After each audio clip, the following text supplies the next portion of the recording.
ini kita akan berbicara tentang Matius 28. Oke, kita review sebentar ya tentang Matius 27 yang kemarin kita pelajarin. Ingat ya, siapa yang semuanya, saya berharap yang kemarin hari Rebo ikut bisa juga ikut hari Jumat ini ya.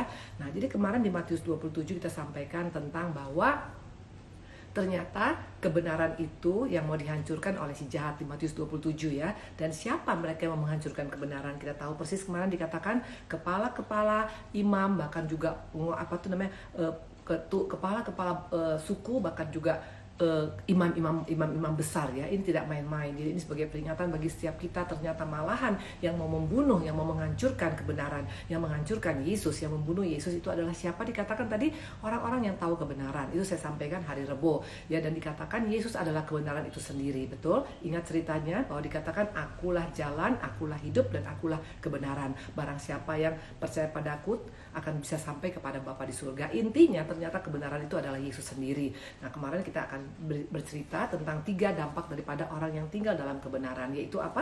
Pertama, damai sejahtera. Ingat ya, damai sejahtera. Nah, waktu kita dapat damai sejahtera dari surga beda dengan yang diberikan oleh dunia. Kalau dunia punya damai sejahtera tergantung sikon. Tapi kalau Tuhan punya damai sejahtera, lepas apapun keberadaan kita masih tetap bisa ada damai sejahtera, ada sukacita.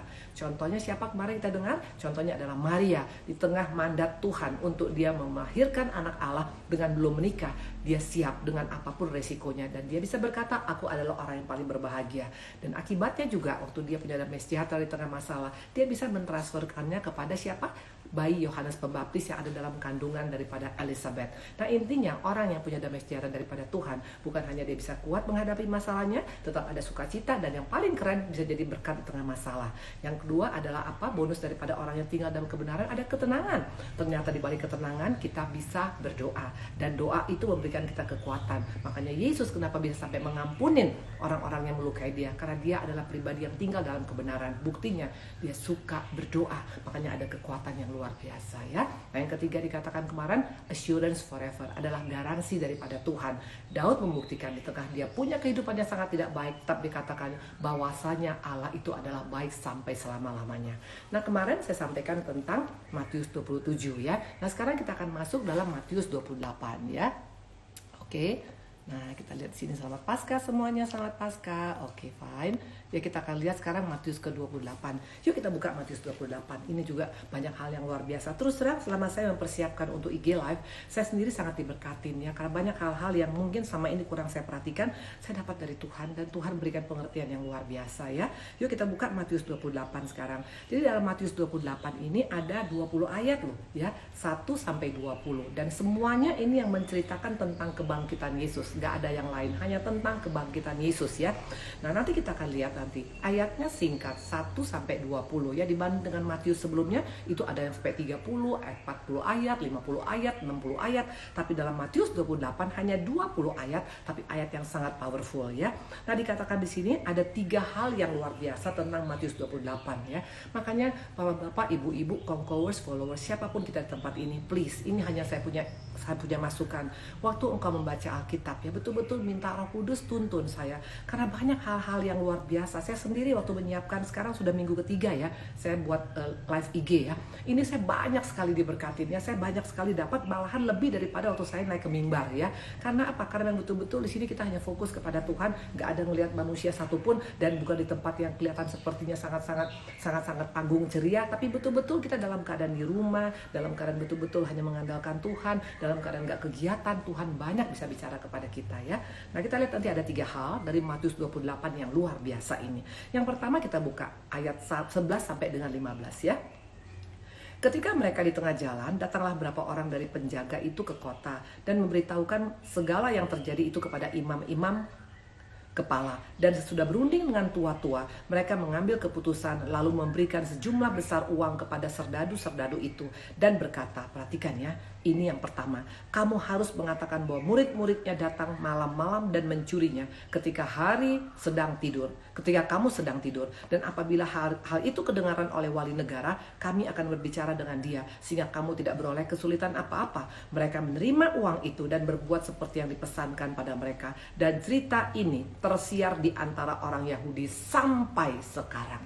Wow, Waktu engkau dan saya membaca ayat ini, apa yang kau dapat ya? Pertama kali dikatakan nanti, kalau baca dari kisah ayat 1 ya, itu dikatakan bahwa Maria Magdalena dengan wanita lain itu ke kubur Tuhan. Dan kubur Tuhan ternyata sudah kosong, betul. Dan juga tentara-tentara ketakutan, dan mereka lapor kepada wali-wali, kepada kepala-kepala agama. Dan apa reaksi daripada kepala agama? Tadi saya ulang sekali lagi ya, mereka bilang begini, kamu harus mengatakan bahwa murid-muridnya datang malam-malam dan mencurinya ketika kamu sedang tidur. Dan apabila hal itu kedengaran oleh wali negara, kami akan berbicara dengan dia sehingga kamu tidak beroleh kesulitan apa-apa. Tidak main-main dikatakan di sini. Ini mengerikan sekali ya. Lagi-lagi kita terhenjak dengan ayat yang kita baca. Kalau kita baca kemarin Matius 27 ayat 1, dikatakan itu adalah orang tua-tua, adalah imam-imam, adalah kepala-kepala daripada suku Israel. Mereka bertemu untuk membunuh Yesus, betul? Untuk membunuh kebenaran.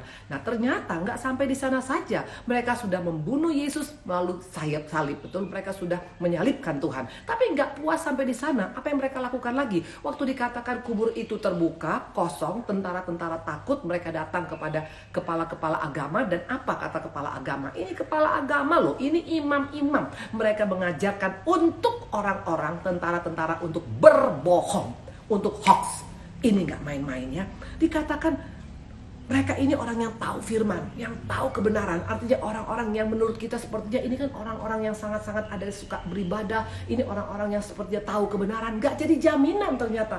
Ini fakta membuktikan mereka mengajarkan hoax kepada tentara-tentara untuk mengasih tahu bahwa ternyata Tuhan itu dicuri oleh murid-murid. Dan yang paling menyedihkan, yang tragisnya, berita bohong itu berlaku sampai hari ini. Makanya orang banyak yang gak yakin Tuhan itu bangkit apa enggak sih. Karena ada berita bohong yang dikatakan oleh imam-imam kepala, oleh kepala-kepala daripada suku Israel pada saat itu. Dan ternyata efeknya sampai hari ini. Tadi dikatakan, dan cerita ini tersiar di antara orang Yahudi sampai sekarang ini.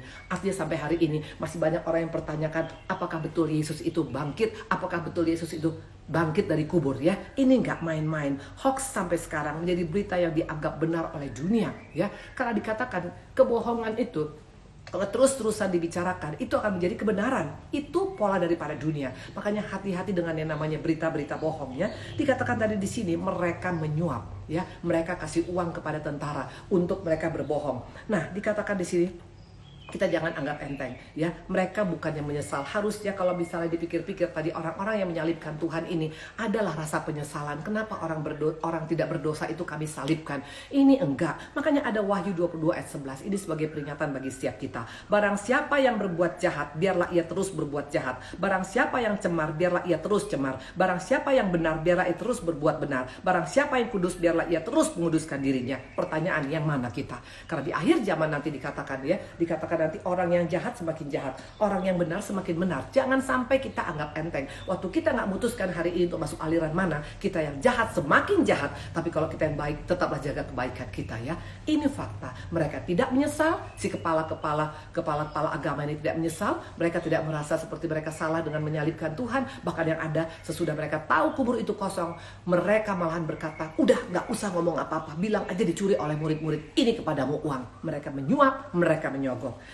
Instrumen iblis memang yang paling kuat itu adalah apa? Maafkan saya ya, ini sepertinya ada nah ya, maafkan saya, ini seperti ada yang mengganggu saya. Oke ya, saya percaya kita juga semua di sini berkatin. Dikatakan begini, instrumen iblis memang yang selalu pakai uang ya. Iblis tuh selalu pakai uang ya, karena iblis tahu uang adalah alat yang paling mudah menghancurkan benteng-benteng iman umat manusia. Dikatakan dia pakai uang. Waktu juga Yudas itu pakai uang, betul? Dengan uang mereka katakan 30 shikal perak, Yudas sampai mau memberitahukan di mana Yesus dan menjual Yesus, betul? Dan gak cukup sampai di sana, ternyata imam-imam yang sama ini juga memakai uang untuk menyogok tentara-tentara dengan mengatakan, kasih tahu berita bohong, bilang Yesus tuh sebenarnya bukan bangkit, tapi dia dicuri oleh orang. Ini fakta mengerikan. Maka dikatakan ada 3 akar dosa. Hati-hati ya. Kalau kita selama ini masih suka sekali dengan uang, masih cinta sekali dengan uang, masih menganggap uang adalah segala-galanya, tanpa disadari kita buka celah untuk iblis bisa masuk dalam kehidupan kita. Karena iblis melihat orang-orang yang cinta uang ini adalah pion-pion dia ya. Makanya kenapa orang sampai mau korupsi, makanya orang mau sampai membunuh hanya gara-gara uang, orang sampai bisa berkelahi, bahkan keluarga sampai ribut hanya gara-gara uang. Ini memang instrumen iblis yang paling canggih ya. Maka dia pakai uang. Waktu menjual Yesus pakai uang. Waktu juga dia untuk Yesus disalibkan pakai uang. Dan sesudah Yesus bangkit juga pakai uang. Intinya kalau dari mulai sekarang kita tidak berhati-hati untuk mengontrol uang. Uang yang bisa mengontrol kita. Yang pertama dikatakan adalah cinta uang, adalah akar dosa. Yang kedua adalah hati yang tidak dijaga. Mana buktinya? Imam-imam ini, kepala-kepala daripada imam-imam ini, kenapa mereka sampai menyalibkan Tuhan? Saya sudah sampaikan hari Rebo. Karena ada rasa dengki. Ada dengki merasa kenapa Yesus ini followersnya banyak? Kenapa Yesus ini disukai oleh banyak orang? Kenapa dia bisa melakukan ini dan itu? Kenapa dia terkenal? Dan karena dengkinya, makanya mereka sampai menyalibkan Tuhan Yesus. Hati-hati dengan yang namanya hati ya. Kalau kita tidak menjaga hati kita, ini adalah tempat yang paling empuk menjadikan kita pion-pion daripada si jahat. Jadi akar dosa itu ada 3. Yang pertama adalah cinta uang ya. Mereka pakai uang. Iblis nanti pakai uang untuk bagaimana menghancurkan anak-anak Tuhan ya. Makanya banyak sekarang gereja-gereja juga jatuh hanya karena masalah uang. Bahkan juga banyak sekali perusahaan-perusahaan, sahabat-sahabat, sampai partner-partner, sampai keluarga pun hancur gara-gara uang. Karena iblis tahu kalau uang yang diganggu dalam kehidupan seorang, ini akan membuat dia goncang. Yang kedua adalah apa? Hati yang tidak dijaga. Makanya jangan main-main kita ya. Waktu kita nggak adakan pemberesan dengan Tuhan, hati ini akan menjadi celah bagi si jahat ya. Karena dengki, Saul makanya begitu obsesi membunuh seorang Daud. Karena dengki maka mereka mau sampai menyalibkan Tuhan Yesus yang tidak bersalah ya. Tuhan nggak ada salah apa-apa. Pilatus sendiri mengatakan, aku nggak menemukan kesalahan pada orang ini. Maka dia cuci tangan ya, bukan cuci tangan karena virus corona, tapi karena dia melihat tidak ada kesalahan pada orang ini. Nah artinya jangan anggap enteng waktu kita menganggap uang itu nggak penting-penting banget. Hati-hati ya. Nah yang ketiga yang membuat akar dosa yang ketiga, pertama adalah uang, yang kedua adalah masalah hati yang nggak dijaga, ketiga adalah masa kesombongan. Waktu kita sombong, waktu kita merasa ego di atas segala-galanya, itu adalah celah daripada si jahat. Kehancuran rumah tangga bukan sering kali, bukan hanya gara-gara masalah ada orang dari luar saja, tapi waktu ada ego dalam keluarga ya, ego itu menghancurkan ya. Dalam gereja juga karena ego masing-masing ya, dalam rumah tangga, dalam negara juga karena ego yang nggak bisa dikontrol ya. Itu semuanya adalah akar daripada segala dosa. Makanya iblis instrumennya nggak susah. Pertama dia pakai uang, kedua dia pakai hati, ketiga dia pakai ego manusia. Jadi sebenarnya iblis sudah kalah, dia udah nggak bisa bikin apa-apa. Dipakainya instrumen-instrumen yang ada pada kita, itu yang dia pakai sebagai alat. Nah tinggal tergantung kita. Waktu kita menganggap bahwa nggak mungkin lah saya jatuh, hati-hati. Waktu kita berkata kita kuat tanpa disadari kita sudah jatuh. Dikatakan imam-imam loh ini semua, orang yang tahu firman, orang yang tahu kebenaran, orang yang melayani, ternyata tidak jadi jaminan. Nah dikatakan tadi akibatnya hoax tadi mengerikan. Dikatakan sampai hari ini banyak orang Yahudi, bangsa Israel tidak percaya bahwa Tuhan itu bangkit dari kubur karena suapan kepada tentara, dan omongan itu terus bergulir sampai hari ini. Ini fakta ya. Iblis karakternya tidak pernah menyerah. Dia tidak pernah menyerah untuk menggagalkan bagaimana rencana Tuhan ya. Nah dikatakan iblis paling takut. Kenapa makanya iblis sampai sebarkan hoax? Karena iblis takut kalau anak Tuhan itu tahu, kalau orang percaya, kalau murid-muridnya tahu bahwa Yesus bangkit, artinya ada pengharapan. Iblis paling takut waktu orang Kristen berkata, aku tetap punya pengharapan. Karena waktu kita masih punya pengharapan, apapun masalah kita pasti bisa melaluinya. Tapi waktu kita kehilangan pengharapan, masalah sekecil apapun kita nggak bisa menghadapinya lagi. Makanya iblis takut yang dengan namanya HOPE, hope, pengharapan. Ya, makanya itu dia berusaha pakai hoax. Supaya bagaimana? Supaya orang Kristen gak punya pengharapan. Supaya orang Kristen merasa hidupku sudah hancur, aku gak mungkin lagi bisa berubah, udah mess around ya, sudah messed up ya, sudah gak bisa bikin apa-apa, rumah tanggaku sudah hancur, ekonomiku sudah hancur, penyakitku sudah semakin berat, dan intinya tidak ada harapan. Tuh, iblis suka kalau sampai kita tinggal dalam tidak punya pengharapan. Makanya dia tidak mau sampai orang Kristen, sampai bangsa Israel, sampai setiap kita menyadari bahwa Tuhan itu bangkit. Karena Tuhan bangkit itu berbicara tentang pengharapan. Waktu kita tidak lagi punya pengharapan dalam hidup, sebenarnya kita sudah mati secara rohani. Tubuh kita boleh kemana-mana, tapi sudah mati secara rohani. Karena hanya orang-orang yang punya pengharapan, yang bisa tetap tegar, yang tetap antusias, yang tetap bisa melakukan perkara-perkara besar dalam hidupnya ya. Nah dikatakan tadi, perhatikan baik-baik ya. Waktu kita mulai kehilangan pengharapan, ini fatal akibatnya. Ada 3 contoh di Alkitab. Orang-orang yang kehilangan pengharapan itu membuat dia akhirnya semuanya habis dalam kehidupannya. Coba kita buka Ayub 3 ya. Ayub saja hampir jebol di sini. Ayub 3 ayat 25 sampai dengan 26. Karena yang kutakutkan itulah yang menimpa aku, yang kucemaskan itulah yang mendatangi aku. Aku tidak mendapat keterangan dan ketentraman. Aku tidak mendapat istirahat, tapi kegelisahanlah yang timbul. Ini yang bicara adalah Ayub. Ayub pernah mengalami hal seperti ini. Waktu dia mengalami anaknya mati, ekonominya hancur, bahkan juga rumah tangganya mulai berantakan, bahkan juga dikatakan dia sakit, bahkan sampai dia harus menggaruk-garuk tubuhnya dengan beling. Dia sampai berkata, udah sampai takut sekali, sampai betul-betul dia merasa karena ketakutan itu membuat dia gelisah, nggak bisa tidur ya. Nah, Ayub pernah mengalami itu. Nah, seringkali tanpa disadari ya, kita pernah mengalami hal seperti ini. Saya pernah mengalami hal seperti ini ya. Saya masih ingat waktu itu bagaimana sepertinya kok hidupku sepertinya nggak ada pengharapan. Itu bisa terjadi. Ayub aja orang saleh bisa mengalami ya. Nah, bayangkan ya, waktu kita membiarkan itu dalam hidup kita ya, mulai merasa tidak ada pengharapan dan kita anggap itu wajar, itu kita anggap tidak menjadi satu hal yang membahayakan, tinggal tunggu waktunya kita akan hancur. Siapa korban pertamanya? Istri Ayub sendiri. Istri Ayub kehilangan pengharapan, maka sampai dia berkata begini, Ayub 2 ayat 9. Maka berkatalah istrinya padanya, masih bertekunkah engkau dalam kesalehan? Kutukilah Allahmu dan matilah. Wow! Iblis berhasil menghancurkan pengharapan daripada istri Ayub ya. Karena apa? Dia merasa nggak ada lagi pengharapan. Bagaimana anak semuanya sudah amburadul, ada yang mati, ada yang narkoba, ada yang mungkin kawin cerai, ada mungkin yang sudah pindah kepercayaan, dan juga usaha sudah bangkrut, utang banyak, nggak bisa bayar ke bank. Intinya sepertinya nggak ada pengharapan. Ini dialami oleh istri Ayub. Dia sampai berkata, kutukilah Allahmu ya. Dia mulai kehilangan pengharapan. Apa kata Ayub? Job 10 ya. Ayub menjawab, engkau berbicara seperti perempuan gila. Apakah kita mau menerima yang baik dari Allah, tapi tidak mau menerima yang buruk? Dalam kesemuanya itu Ayub tidak berbuat dosa dengan bibirnya. Untung Ayub cepat sadar. Kalau dia mempertahankan ketidakpunya pengharapannya, waktu dia berkata, apa yang kutakutkan terjadi kalau dia tetap tinggal di sana, itu cepat atau lambat dia akan terpengaruh dengan istrinya ya. Makanya dikatakan, ayo perkuat iman kita di akhir zaman ini, karena waktu engkau membiarkan pengharapan itu semakin tipis dalam hidup kita, cepat atau lambat kita akan bisa mengutuki Tuhan ya.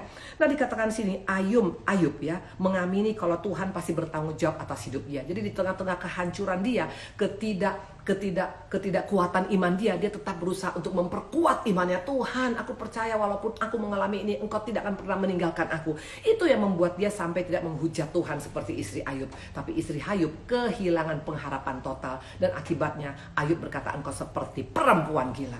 Hati-hati, ini akhir zaman ya. Dikatakan tadi ada 3 virus yang berbahaya. Yang pertama adalah mengenai uang ya. Iblis ya. Itu si iblis, dia pakai pion-pion orang-orang yang membuka celah melalui uang. Cinta uang membuat kita akan menjadi pion daripada si jahat. Bukan nggak boleh punya uang, bukan nggak boleh cari uang. Boleh, Ibu Indi juga masih cari uang dengan suami ya. Kita juga masih butuh uang. Bagaimana kita makan kalau nggak ada uang? Tapi jangan sampai cinta uang. Apa ciri orang yang cinta uang? Segala-galanya diukur dengan uang.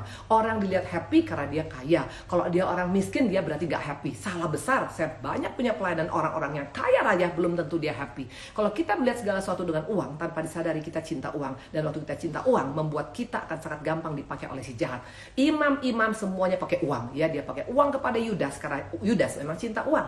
Dan tentara-tentara itu juga dia kasih uang. Makanya mereka sampai bisa menyebarkan hoax kemana-mana. Dan akibatnya sampai hari ini ya. Jadi jangan anggap enteng dengan masalah uang. Yang kedua adalah masalah hati yang gak dibereskan. Jadi tempat ini kesempatan kita. Yuk ya, mumpung kita masih ada waktu banyak di rumah, kita introspeksi diri. Kalau ada hati kita yang mungkin sakit hati, kesal, tawar hati, marah, dendam, benci, mungkin kita udah mulai kecewa atau apapun hari ini bereskan. Karena waktu hati kita gak dibereskan, di sana iblis akan gampang masuk. Dia akan pakai kita. Buktinya siapa? Ya, gara-gara dengki kepada Yesus, mereka sampai tega menyalibkan orang yang tidak berdosa. Ini fakta. Yang ketiga adalah karena ego ya. Ego seringkali dipakai iblis untuk menghancurkan kehidupan kita ya. Rumah tangga, kalau engkau masih kuat dengan ego, suami masih kuat dengan egonya, istri masih kuat dengan ego, makanya gak heran terjadi perselingkuhan, perceraian, ribut tiap hari. Saya banyak punya pelayanan, itu tiada hari tanpa ribut. Kenapa? Istri gak mau kalah, suami gak mau kalah. Thank you Melita cantik. Minum dulu ya Kak. Betul, saya minum dulu ya. Gelasnya gede banget.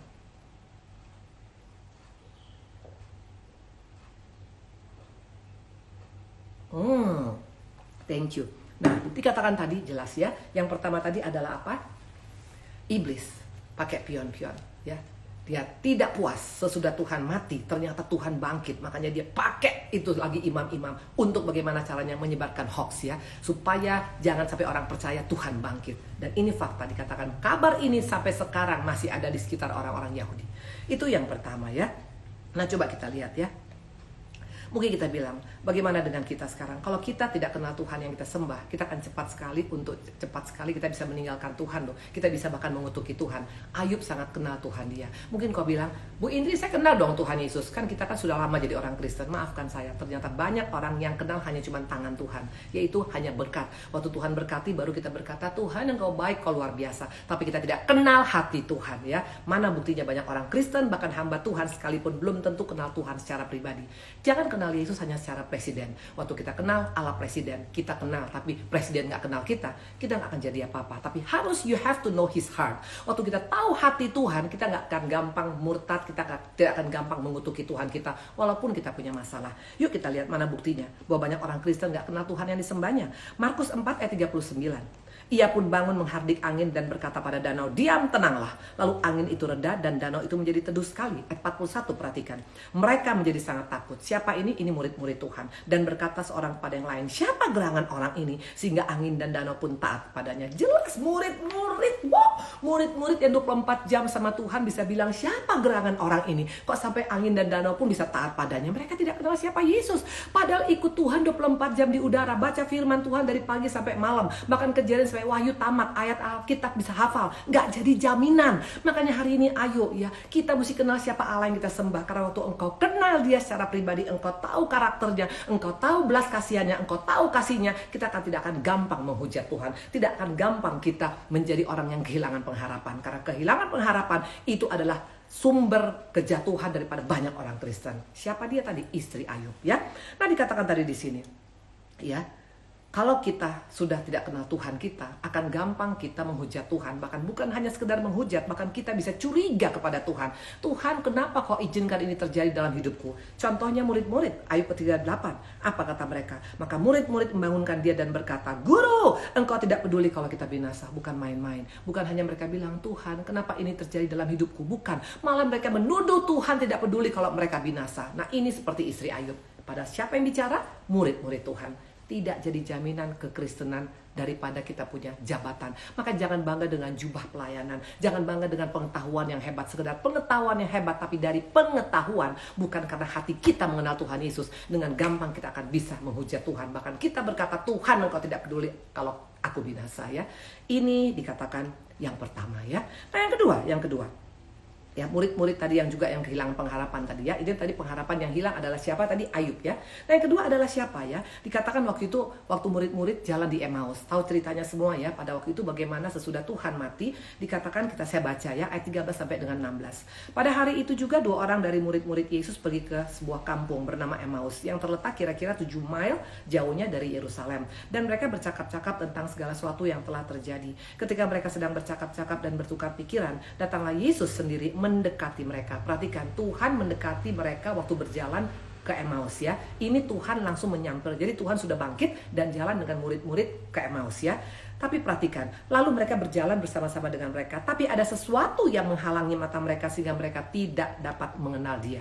Ayat 19 dan 21 katanya pada mereka, apakah itu? Apa yang kalian bicarakan? Kata Tuhan. Jawab mereka, apa yang terjadi dengan Yesus orang Nazaret? Dia adalah seorang nabi yang berkuasa dengan pekerjaan dan perkataan di hadapan Allah dan depan seluruh bangsa kami. Tapi imam-imam kepala dan pemimpin-pemimpin kami telah menyerahkan dia untuk dihukum mati dan mereka telah menyalibkan. Padahal kami dulu mengharapkan bahwa dialah yang datang untuk membebaskan bangsa Israel. Tapi sementara itu telah lewat 3 hari sejak semuanya itu terjadi. Jelas di sini ini nada yang putus asa, nada yang kehilangan pengharapan, nada yang merasa, kenapa Tuhan? Kenapa kau mati? Kenapa engkau izinkan kau mati? Kenapa kau nggak hidup? Kenapa engkau tidak melakukan hal-hal yang luar biasa? Nah ini dikatakan mereka sangat-sangat dalam keadaan putus asa. Waktu kita putus pengharapan, kita nggak bisa melihat lagi ada penyertaan Tuhan dalam hidup kita loh. Makanya kita sepertinya merasa, kenapa aku sendiri? Kenapa aku harus sendiri menghadapi semua ini? Kita mulai putus asa. Kita mulai merasakan hidupku kenapa seperti ini? Aku nggak bisa buat apa-apa lagi. Kenapa? Karena mereka dikatakan tidak melihat ada Yesus di depan mereka. Padahal Tuhan itu bukan hanya ada depan kita, dia ada di hati kita. Dia selalu bersama dengan kita. Dikatakan apa? Tubuh kita adalah bait Allah. Artinya Tuhan ada dalam kita. Tapi seringkali karena keputusasaan kita tidak merasakan ada kehadiran Tuhan lagi dalam hidup kita. Ini fakta ya.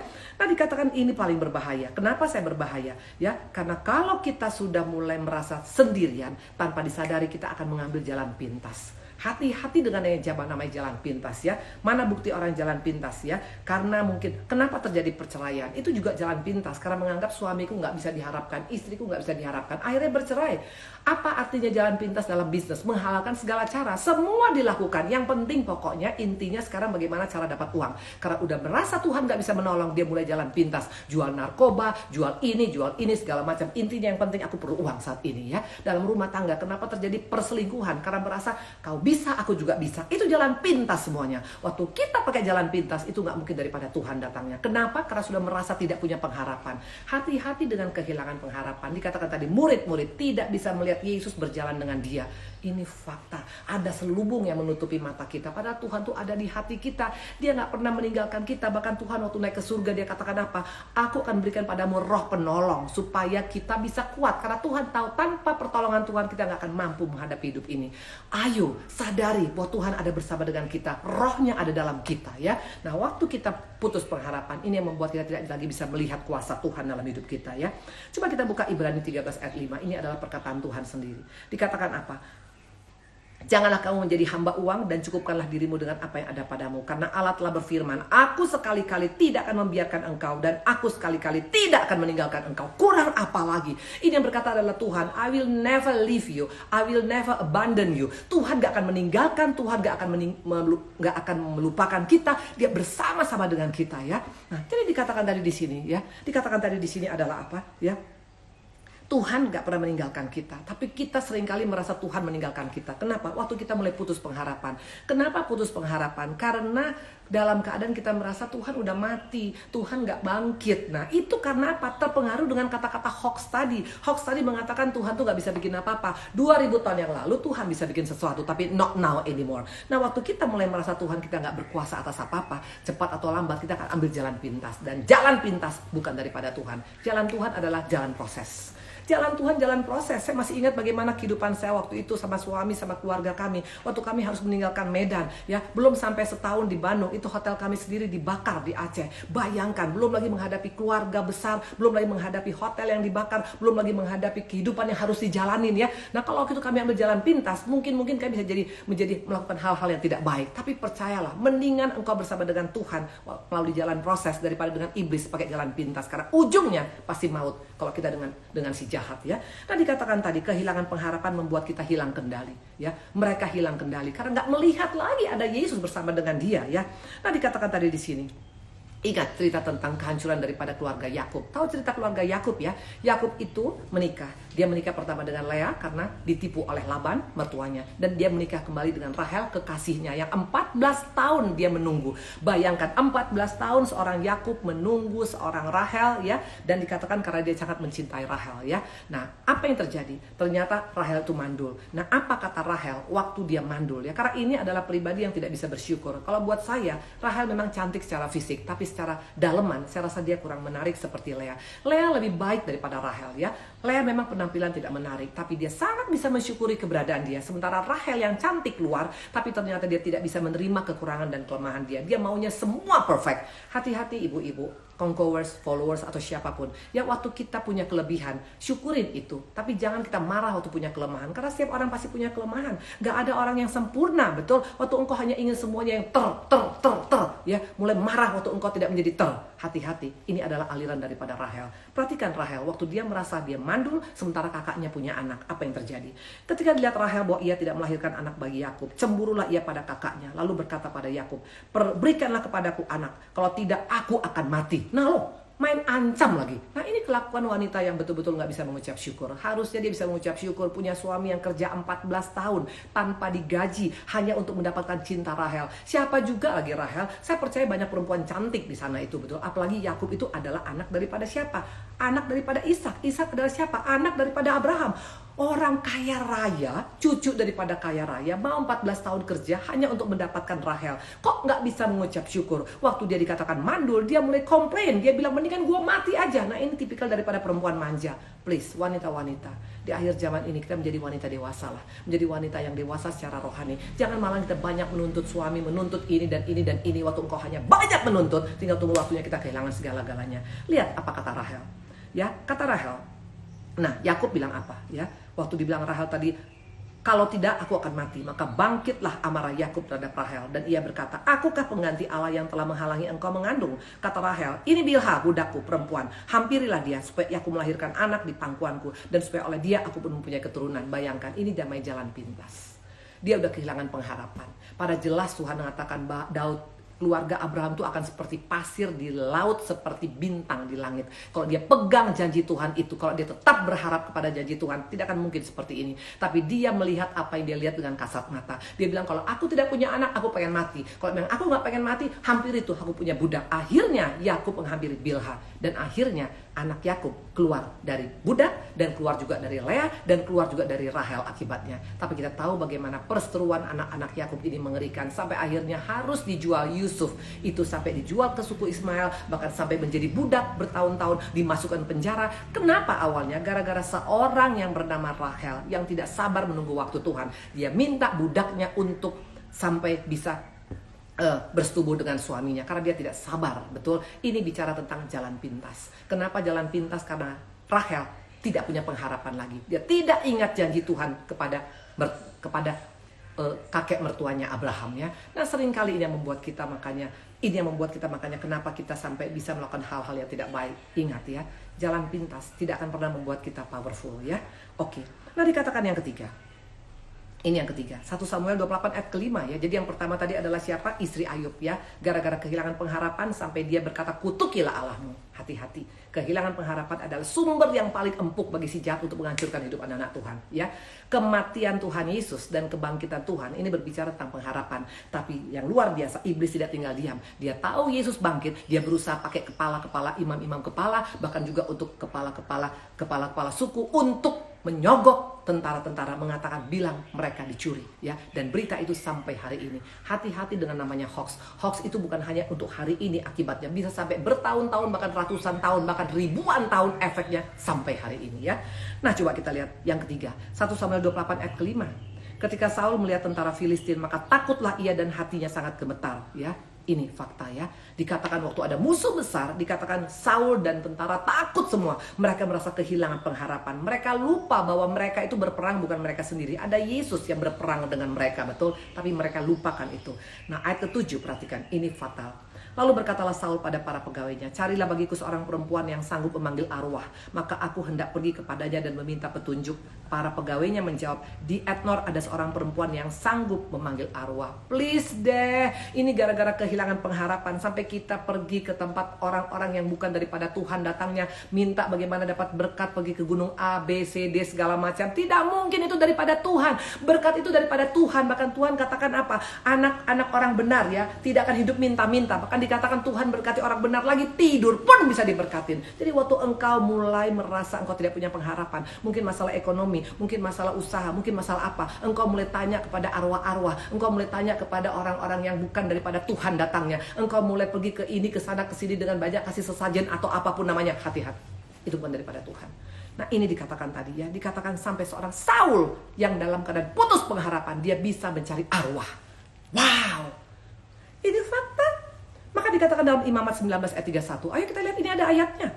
Janganlah kamu berpaling kepada arwah atau kepada roh-roh peramal. Janganlah kamu mencari mereka. Dengan demikian menjadi najis karena mereka. Akulah Tuhan Allahmu. Ini kata Tuhan persis. Jangan anggap enteng dengan meramal-ramal ya, meramal-ramal. Nanti saya kira-kira dapat suami gimana ya? Nanti saya gimana usahanya? Please deh. Dalam Tuhan itu semua sudah jelas bahwa rancangan Tuhan bukan kecelakaan, tapi masa depan yang penuh harapan bagi orang yang mengasihi Dia. Kenapa nggak percaya? Kenapa engkau tanya kepada manusia? Manusia belum tentu tahu, dia sendiri pun punya masalah. Kenapa masih kita juga menduakan Tuhan? Yes! Dikatakan tadi, jangan menduakan Tuhan. Waktu kita menduakan Tuhan, hati-hati. Kesannya mungkin awalnya bisa betul, ada jawaban, tapi nggak mungkin sempurna. Karena jawaban Tuhan yang paling sempurna. Please ya.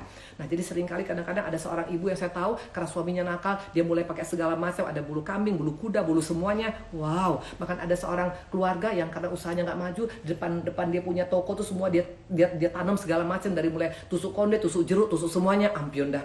Please ya. Waktu engkau mulai menduakan Tuhan, waktu engkau mulai manggil-manggil arwah tanpa disadari, kita adalah orang-orang yang tinggal tunggu waktunya hancur ya. Dikatakan tadi, kenapa sampai jalan pintas yang diambil tadi oleh oleh Saul karena dia kehilangan pengharapan. Makanya hati-hati, iblis sangat tahu kalau orang Kristen masih punya pengharapan, bahaya. Makanya dia pakai imam-imam, menyogok tentara-tentara, mengatakan bilang mereka mencuri Yesus. Yesus tuh gak pernah bangkit. Itu sampai hari ini, ya. Nah, yang pertama tadi adalah rancangan si jahat. Nah, sekarang kita akan masuk pada yang kedua, ya. Yang kedua, ya, tentang Matius 28 itu ada 3 hal yang luar biasa. Pertama tadi adalah tentang apa? Tentang rancangan si jahat, ya. Dia pakai 3 hal. Pertama, dia pakai uang untuk menghancurkan rencana Tuhan. Yang kedua, dia pakai ego kita. Yang ketiga, dia pakai tadi apa? Dia pakai tadi hati kita. Makanya kalau hati kita tidak kita jaga, tinggal tunggu waktunya kita akan jebol, ya. Perhatikan, terutama wanita. Karena wanita paling sering menyimpan sakit hati, menyimpan kecewa, ya. Rasanya kenapa Bu Indri enggak tega sekali, aduh please deh. Saya juga dulu pernah mengalami seperti itu. 8 tahun aku menyimpan sakit hati, rugi sendiri, muka hancur semua, nanah semuanya. Aduh, ambiun dah perut sebesar orang hamil 9 bulan, bahkan saya koma dibawa ke Singapura. Itu ya rugi, please ya. Ini adalah Paskah, ini adalah satu kesempatan momen untuk kita ambil keputusan sekarang. Apakah kita mau menjadi pion iblis atau menjadi partner kerja Tuhan? Itu yang pertama tadi, ya, dikatakan rencana si jahat selalu untuk menghancurkan rencana Tuhan Yesus, betul, ya. Nah, sekarang kita lihat yang kedua, ya. Yang kedua kita lihat sekarang. Semuanya oke, ya, semuanya bisa ikut. Ibu agak cepat mungkin ngomongnya. Kira-kira masih oke?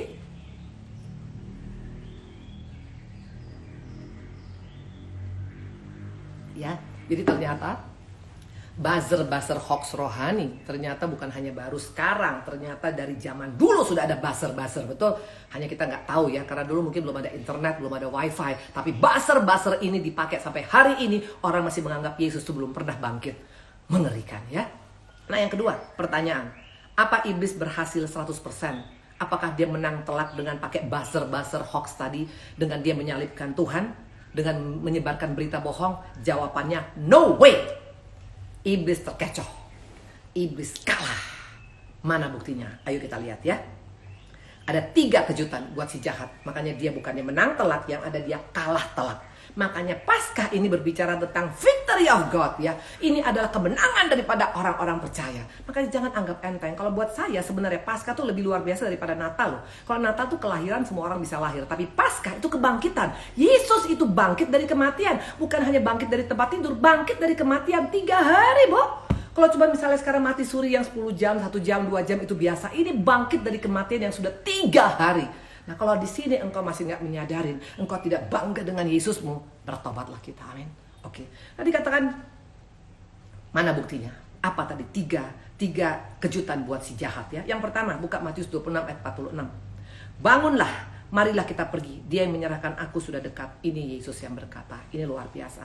Yesus awalnya memang ketakutan. Jelas dikatakan hatiku seperti mau mati rasanya. Dikatakan peluhnya seperti darah. Kita tahu di Matius 26 yang pernah kita sampaikan sebelumnya, betul, ya. Nah, tapi dikatakan di sini apa? Akhirnya sesudah Tuhan berdoa 3 kali, dia minta doa yang sama, tapi ternyata Bapa di surga tetap mau dia meminum cawan itu. Dan dia akhirnya apa? Dia berkata pada murid-muridnya, bangun, mari kita pergi. Dia yang menyerahkan aku sudah dekat. Ini artinya apa? Yesus bangkit dari ketakutannya. Yesus menjalankan semua yang harus dia genapi. Ini yang luar biasa.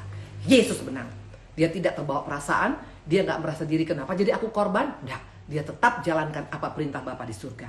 Dan Yohanes 10:19 lebih luar biasa lagi. Sesudah Yesus meminum anggur manis itu, berkatalah ia sudah selesai. Lalu ia menundukkan kepalanya dan menyerahkan nyawanya. Tidak main-main.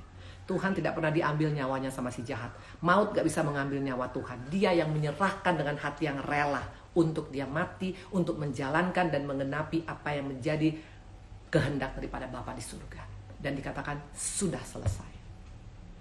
Bukan tanggung. Yesus sama kita itu bukan tanggung, bukan ecek-ecek. Makanya kalau engkau dan saya di tempat ini kita masih ecek-ecek ikut Tuhan, ya udahlah, yang penting kan punya agama, Bu Indri, ampiun dah, bertobatlah kita hari ini, betul. Nggak cukup hanya sekedar engkau punya agama, engkau harus punya pengharapan. Karena hanya pengharapan yang membuat kita bisa bertahan di akhir zaman ini, ya. Nah, dikatakan tadi, Tuhan menyelesaikan semua perintah Bapa di surga sampai tuntas. Wow, ini iblis nggak nyangka. Dia pikir tadi dengan segala macam intimidasi yang dia lakukan, dengan ditinggalkan murid-murid, dengan dicambuk, dengan dihina, dengan diludahi, dengan dia disalibkan, itu dia pikir Yesus masih mikir untuk melakukan itu. Tapi ternyata Tuhan menyelesaikannya sampai tuntas, ya. Nah, ini yang harus tetap dalam ingatan dan hati kita. Yesus adalah pribadi yang komit dan tuntas sampai mati. Dia komit dan taat kepada Bapa di surga. Yesus kita bukan Yesus yang ecek-ecek ya. Jangan kekristenan kita hanya seumur jagung. Karena bukan awalnya yang penting, tapi masihkah kita tetap setia sampai akhirnya waktu Tuhan nanti memanggil kita ya. Coba kita buka 2 Timotius 4 ayat 7 sampai dengan 8. Aku telah mengakhiri pertandingan yang baik, aku telah mencapai garis akhir, dan aku telah memelihara iman. Sekarang telah tersedia bagiku mahkota kebenaran yang akan dikaruniakan kepadaku oleh Tuhan, Hakim yang adil, dan harinya. Tapi bukan hanya kepadaku, melainkan juga kepada semua orang yang merindukan kedatangannya. Ini adalah statement daripada Paulus. Wow, luar biasa. Jadi bukan masalah awalnya. Jangan bangga kita yang penting saya udah pernah jadi Kristen, Bu Indri. Yang penting saya dulu. Sorry ya, Bo. Sorry please. Bukan masalah dulu. Masih nggak sampai sekarang kita tetap berapi-api dalam Tuhan. Itu yang paling penting. Tadi katakan tadi, ini pengharapan yang luar biasa bagi setiap kita. Ingat, waktu kita setia sampai akhir, kita akan mendapatkan mahkota daripada Tuhan. Ada reward yang luar biasa. Karena apa? Kenapa saya bilang kita harus target sampai kita dapat mahkota? Jangan bangga dengan dunia ini.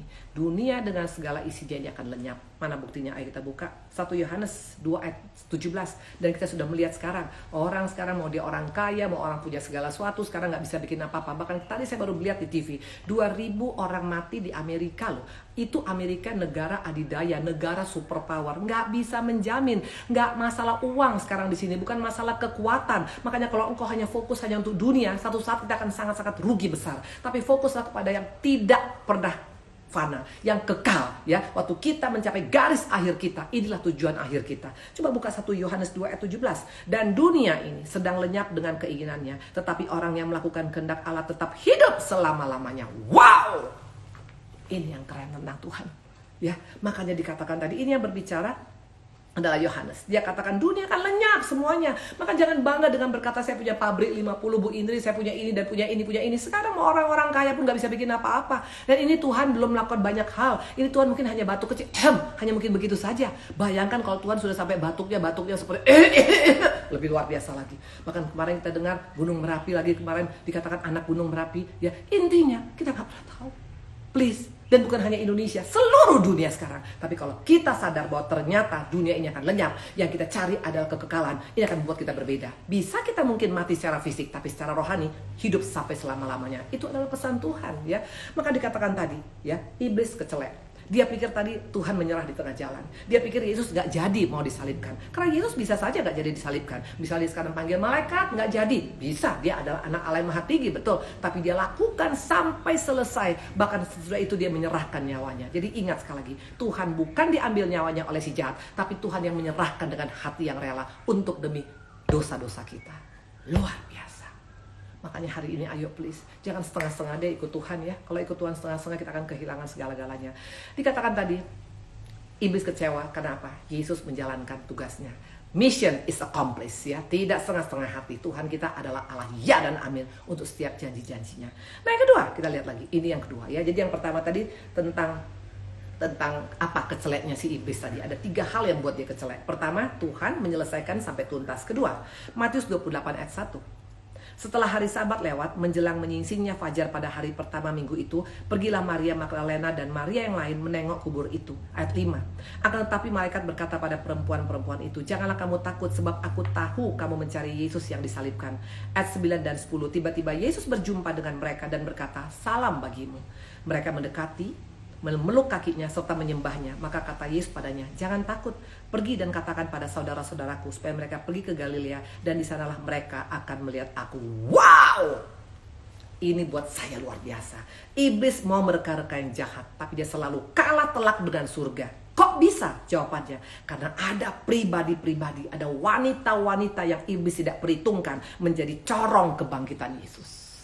Keren banget. Mereka ke kubur, bertemu malaikat, bertemu langsung dengan Yesus karena Tuhan sudah menunggu mereka. Dan dengan pesan penting untuk disampaikan pada murid-murid lain bahwa Yesus sudah bangkit. Wow!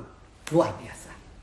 Rencana Tuhan tidak bisa digagalkan oleh siapapun. Karena ingat, terang itu gak bisa dikalahkan oleh kegelapan. Dan ternyata Allah bisa pakai siapapun. Siapapun Tuhan bisa pakai untuk menjadi corong tentang kebangkitannya. Dan siapa yang dipakai? Wanita. Siapa yang dipakai? Wanita yang tidak diperhitungkan oleh dunia. Siapa mereka? Maria Magdalena. Maria Magdalena ini adalah siapa? Jelas dia ini tadi dikatakan adalah perempuan yang pernah berzina, perempuan yang pernah menjual dirinya, perempuan yang sangat-sangat kotor sekalipun. Semua Tuhan bisa pakai. Ini adalah berita yang luar biasa. Ternyata dikatakan, mungkin seringkali kita menganggap kalau perempuan tuh makhluk lemah, kalau mungkin Maria dan Magdalena gak punya masa depan ya. Seringkali dunia mencap kita, lu gak punya masa depan karena lu adalah orang yang kotor, orang najis, orang semuanya. Tapi lihat di sini, ini bicara tentang pengharapan yang luar biasa. Ternyata ini yang buat iblis kecewa. Dia gak nyangka. Dia pikir tadi dengan pegang imam-imam kepala sudah aman, gak akan mungkin bisa pekerjaan Tuhan terjadi. Tapi dia lupa ada orang-orang yang kecil, yang sepele, yang gak dilihat, yang mungkin gak dipandang sebelah mata, tapi ternyata bisa dipakai Tuhan. Luar biasa. Ini luar biasa. Kalau buat saya ini keren banget. Dunia bisa mencap kita kartu mati, tapi Tuhan sedang mengulurkan tangannya untuk kita yang mau menjadi pembawa kabar baik tentang Tuhan. Gak main-main. Pertanyaan kita sekarang, bagaimana dengan kita? Bagaimana keberadaan? Kalau saya terus terang, saya bangga banget sama Tuhan Yesus. Karena saya adalah pribadi yang kartu mati. Suami saya adalah pribadi yang kartu mati. Kami adalah orang-orang yang kartu mati. Orang bukan hanya gak melihat kami sebelah mata, gak melihat kami dua belah mata, gak ngelihat kami. Bahkan keluarga besar saya pun gak nganggap kami ya. Masih saya ingat sekali itu. Pokoknya gak pernah dianggap. Karena dianggap kami keluarga tidak akan mungkin bisa berhasil. Anak-anak pasti hancur, rumah tangga pasti hancur, ekonomi pasti hancur, perkawinan pun pasti hancur. Itu semua yang berkata seperti itu. Tapi lihat, ternyata Tuhan masih menunggu orang-orang yang mungkin menurut dunia hancur, tapi mau datang kepada Tuhan, datang ke kubur Tuhan, tetap punya pengharapan pada Tuhan. Tuhan bisa ubahkan luar biasa. Gila abis. Kalau buat saya ini keren abis, ini keren luar biasa, keren banget luar biasa. Maka waktu saya siapkan firman ini untuk saya secara pribadi saya dikuatkan. Terima kasih Tuhan. Kalau aku dulu melihat bagaimana hidupku yang jorok, yang kotor, yang menjijikan, yang sampah, dan juga suamiku yang semua orang juga bilang kartu mati, dan keluarga kami juga dulu yang sama sekali gak dilihat oleh sebelah mata sekalipun oleh siapapun. Ternyata Tuhan menunggu orang-orang seperti kita. Maka di tempat ini, ayo please, engkau pernah gagal dalam pernikahan, engkau mungkin pernah bercerai, engkau pernah mungkin bangkrut, engkau pernah mungkin dalam keadaan tidak punya apa-apa, bahkan mungkin pernah masuk penjara. Apapun, semua Tuhan bisa pakai hidup kita. Ini gak main-main. Wow. Pertanyaan mungkin kita bilang, tapi Bu Indri, apa orang mau dengar saya? Saya kan gak dianggap orang. Kayak seperti Ibu Indri pertama juga waktu saya juga bawa firman, ya. Apa mungkin orang mau dengar gua? Sedang gua ini penjahat kelas berat. Siapa yang gak tahu kehidupan Ibu Indri sebelumnya, ya? Perhatikan, ini rahasianya kenapa Maria Magdalena bisa dipercaya oleh Tuhan menjadi corongnya kebangkitan Yesus. Yohanes 8 ayat 10 sampai dengan 11. Lalu Yesus bangkit berdiri dan berkata padanya, pada perempuan ini, pada Maria Magdalena, hai perempuan, di manakah mereka? Tidak adakah seorang yang menghukum engkau? Jawabnya, tidak ada Tuhan. Lalu kata Yesus, aku pun tidak menghukum. Pergi dan jangan berbuat dosa lagi mulai dari sekarang. Waktu kita punya pertobatan yang sungguh-sungguh membawa kita menjadi pembawa berita baik, ya, orang melihat perubahan hidup kita dan orang akan percaya bahwa betul memang Yesus itu bangkit. Jadi kebangkitan Yesus itu bukan hanya karena engkau pintar berkhotbah saja, tapi orang bisa melihat dari kehidupan kita.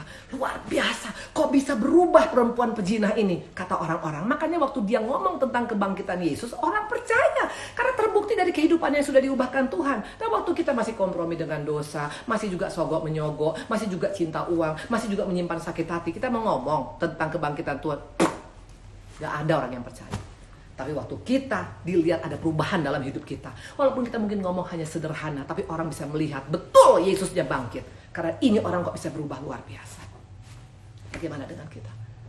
Wow, saya bangga sama Tuhan Yesus. Dalam nama Tuhan Yesus, maka saya bilang, ayo please deh, ini waktu-waktu yang luar biasa. Saya terus terang banyak sekali dapat rema selama saya menyiapkan untuk IG Live ini. Saya banyak sekali dapat firman dari Pak Tuhan tuh ngomong sama saya banyak sekali. Tinggal masalahnya, mau gak kita praktekkan? Jangan cuma hanya jago ngomong doang, betul? Karena banyak orang hanya cuma omdo di akhir zaman ini ya, tukang kecap, tukang jual obat banyak ya. Tapi biarlah kita menjadi pelaku firman. Pernah pun jatuh, bangkit lagi. Karena Tuhan gak pernah melihat kesempurnaan seorang, tapi melihat orang yang mau berubah ya.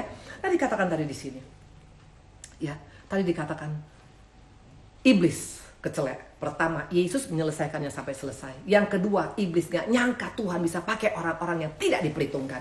Dia pikir tadi dengan dia pegang semuanya truthnya daripada kepala imam-imam kepala, orang-orang yang ada di gereja aman lah, ini berarti semuanya ini pasti gak akan mungkin bisa lakukan macam-macam. Tapi ternyata Tuhan bisa pakai dari orang-orang yang tidak diperhitungkan sama sekali.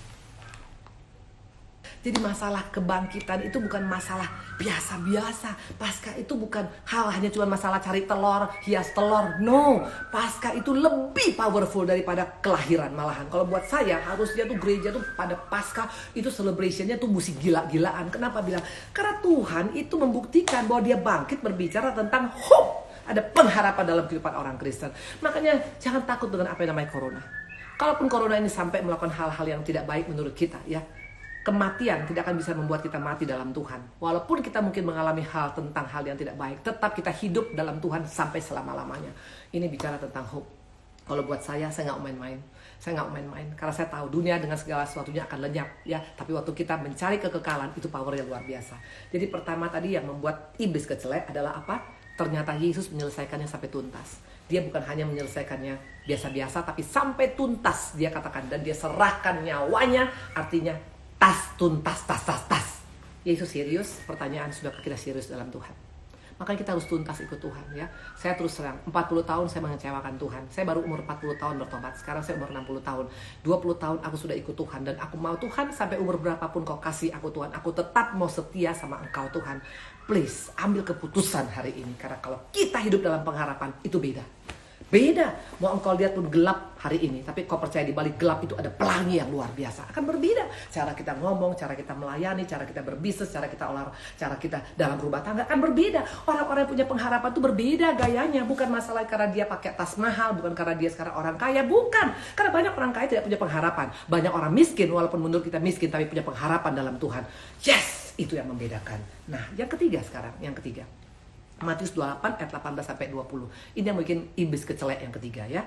Yesus mendekati mereka dan berkata, "Kepadaku telah diberikan segala kuasa di sorga dan di bumi." Ini Matius 28 yang terakhirnya ya. "Karena itu pergilah jadikan semua bangsa muridku dan baptislah mereka dalam nama Bapa, Anak dan Roh Kudus dan ajarkan mereka melakukan segala sesuatu yang telah kuperintahkan padamu. Dan ketahuilah aku menyertai kamu sampai senantiasa, sampai kepada akhir zaman." Perhatikan, boro-boro iblis bisa menang. Yang ada malahan melalui kebangkitan Tuhan, murid-murid mendapat kuasa loh, bukan hanya sekedar cuman ya ini ya pokoknya kamu pelayanan, bukan, dikasih kuasa yang ada di langit dan di bumi kata Tuhan. Dan dikatakan Yesus memperlengkapi, bukan sekedar pengikut rata-rata, tapi jadi punya pengikut yang luar biasa, punya otoritas, punya karisma ilahi, bahkan dikatakan ada kuasa ada di surga. Wow. Yohanes 14 ayat 12-14. "Aku berkata padamu," ini yang ngomong Yesus, "sesungguhnya barang siapa percaya padaku, ia akan melakukan juga pekerjaan-pekerjaan yang aku lakukan, bahkan pekerjaan-pekerjaan yang lebih besar daripada itu, sebab aku pergi kepada Bapa, dan apa yang kamu minta dalam namaku, aku akan melakukannya, supaya Bapa dipermuliakan dalam Anak. Jika kamu meminta sesuatu padaku dalam namaku, aku akan melakukannya." Luar biasa. Tuhan katakan kita bisa melakukan hal yang lebih besar daripada yang sebelumnya.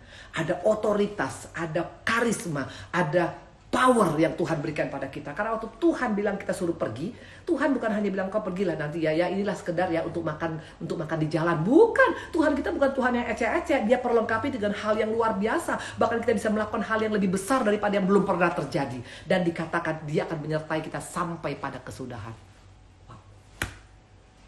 Melalui kematian dan kebangkitan Yesus kita semakin diperlengkapi. Iblis betul-betul gak nyangka ini. Dia pikir tadi rencana Allah gagal, hancur semuanya. Boro-boro hancur. Yang ada Tuhan menyelesaikan sampai tuntas. Kedua, Tuhan pakai orang-orang yang tidak dia perhitungkan. Dia kalah set ya, dia kalah langkah ya. Kalau misalnya main apa tuh namanya, main catur ya, dia kalah langkah tuh ya, kemakan tuh mungkin dia punya ratunya atau rajanya ya. Saya sendiri nggak pernah main catur, tapi intinya dia kalah langkah, betul. Nah, yang ketiga dikatakan tadi, bukan hanya sekedar menjadi hamba Tuhan biasa-biasa, bukan hanya jadi murid biasa-biasa, bukan menjadi orang Kristen biasa-biasa, tapi dikatakan ada kuasa yang diberikan pada kita. Dan bukan hanya kuasa, Tuhan menyertai kita sampai pada kesudahan. Apalagi Kalau buat saya penyertaan Tuhan lebih daripada segala-galanya. Hidup matiku di tangan Tuhan. Tapi kalau aku disertai oleh Tuhan, aku sangat yakin Tuhan akan tutup bungkus dengan caranya yang luar biasa. Tuhan akan cover kehidupanku, anak-anakku, cucu-cucu, keluarga besar, semua akan Tuhan cover. Bahkan juga apapun dalam kehidupan kita, Tuhan akan bertanggung jawab. Ini keren banget ya. Jadi iblis mau menggagalkan, ternyata surga jadi action. Surga in action waktu iblis mau coba-coba mengganggu rencana Bapa di surga. Makanya Paskah ini bukan Paskah yang biasa-biasa. Paskah ini adalah Paskah yang luar biasa. Please, ayo ambil keputusan hari ini. Karena buat saya, kalau kita masih tanggung-tanggung ikut Tuhan, saya bilang itu adalah hal yang sangat-sangat bodoh. Bagaimana dengan kita hari ini? Semua diberkatin? Kita berdoa ya. Tuhan Yesus yang baik, terima kasih Tuhan. Kami sangat percaya kami diberkati hari ini Tuhan. Kebangkitan-Mu membuat kami menjadi percaya bahwa ternyata pengharapan itu tetap ada dalam kami. Dan iblis kalah telak Tuhan, karena Engkau menyelesaikan sampai tuntas. Dan kedua juga Engkau memakai orang-orang yang tidak diperhitungkan. Iblis tidak melihat, dia salah langkah Tuhan. Dia pikir dengan dia memegang imam-imam besar, dia posisinya aman. Padahal ternyata orang-orang yang tidak diperhitungkan, yang bahkan mungkin kami yang tidak dilihat oleh dunia selama ini, Tuhan bisa pakai secara luar biasa. Itu pengharapan yang luar biasa. Dan yang ketiga, orang-orang yang siap untuk bergerak, Tuhan akan perlengkapi dengan cara yang luar biasa. Penyertaan Tuhan akan terjadi bagi anak-anak-Mu yang siap bergerak untuk Tuhan. Terima kasih Bapa yang baik. Haleluya. Amin.